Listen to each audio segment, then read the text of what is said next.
Assalamualaikum warahmatullahi wabarakatuh. Nama saya Andena, biasa dipanggil Dena. Saat ini saya sedang berada di sharing time bersama Ustadz Hanan Attaqi. Assalamualaikum Ustadz. Waalaikumsalam, Kak Dina. Apa kabar? Alhamdulillah sehat. Dina sehat? Alhamdulillah. Punten Ustadz izin bertanya. Terkadang kita tuh pingin bersenang-senang tapi saat sedang tidak beribadah. Nah Ustadz, apakah kita bisa dapat pahala saat kita sedang tidak beribadah itu? Nah, apakah ada batasan-batasannya dalam kita bermain? Apa yang dibolehkan dan apa yang tidak dibolehkan? Terima kasih Ustaz. Sebetulnya Teh Dena, Islam itu agama yang asik. Rasulullah itu mencontohkan kepada kita itu kehidupan yang asik banget. Jadi Nabi itu sebagai seorang Rasul, sebagai seorang teladan, gak selalu cuma nyontohin yang serius-serius gitu, kayak yang cuman ibadah, cuman dakwah, tapi ada sisi-sisi keseruan dalam kehidupan Nabi.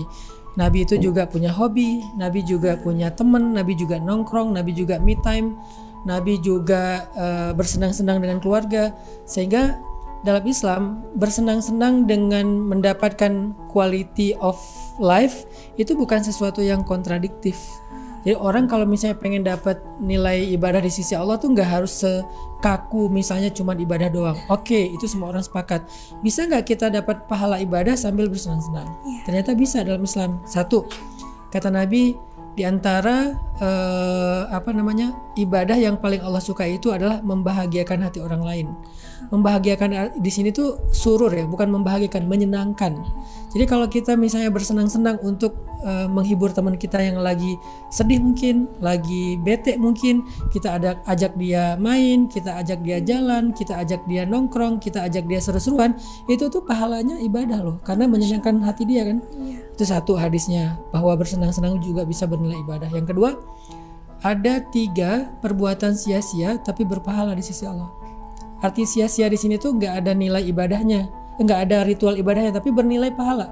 Nah, apa 3 hal yang sia-sia tapi bernilai pahala? Satu, berkuda.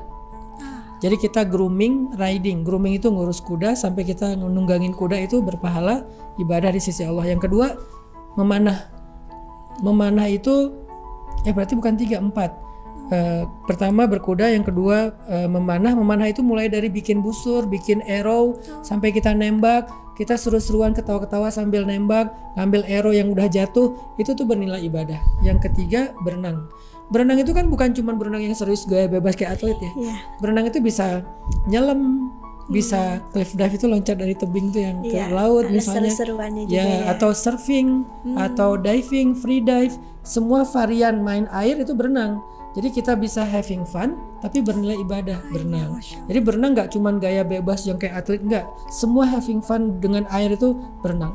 Yang keempat, nah ini yang jarang dibahas, bersenda gurau dengan keluarga, pasangan, anak. Jadi main-main dengan keluarga itu menyenangkan hati anak, itu pahala ibadah. Masya Allah. Orang kira kan kita kayak ibadah itu kan serius aja ya. Ketemu keluarga itu nasehatin anak, ngajak ngaji, tahajud bareng. Ternyata bukan cuma itu ibadah. Bersenang-senang, having fun sama keluarga, bercanda dengan keluarga, itu ibadah juga. Makanya kalau pulang ke rumah kita bercanda dengan anak, kita bercanda dengan pasangan, apalagi Nabi itu pernah lomba lari sama Sayyidah Aisyah, main boneka-bonekaan. Jadi Nabi itu di rumah nggak jadi Nabi, main boneka-bonekaan sama Aisyah. Nabi jadi kuda, Aisyah jadi Sulaiman. Jadi Nabi ditunggangin sama Aisyah keliling rumah. Atau Nabi jadi kuda, Hasan Hussein jadi penunggangnya keliling masjid, di dalam masjid malah. Jadi Nabi itu nggak sekaku, di rumah pun jadi Nabi, di rumah pun ceramah, nggak gitu. Jadi tetap fun kehidupan keluarganya, dan Nabi bilang itu adalah ibadah walaupun dianggap sia-sia. Jadi Mbak Teh Dena, kalau kita pengen seru-seruan tapi dapat pahala ibadah, maka lakukanlah 5 hal tadi. 1, senangkan hati teman kita.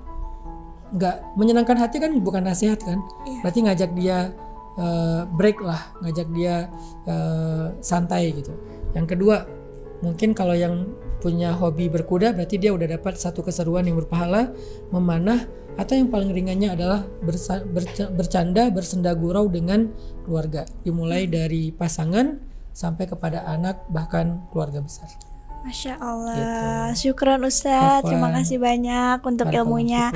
Nah buat teman-teman semua, jangan lupa kalian cek terus jadwal Ustadz Hanan Attaqi berikutnya. Assalamualaikum warahmatullahi wabarakatuh.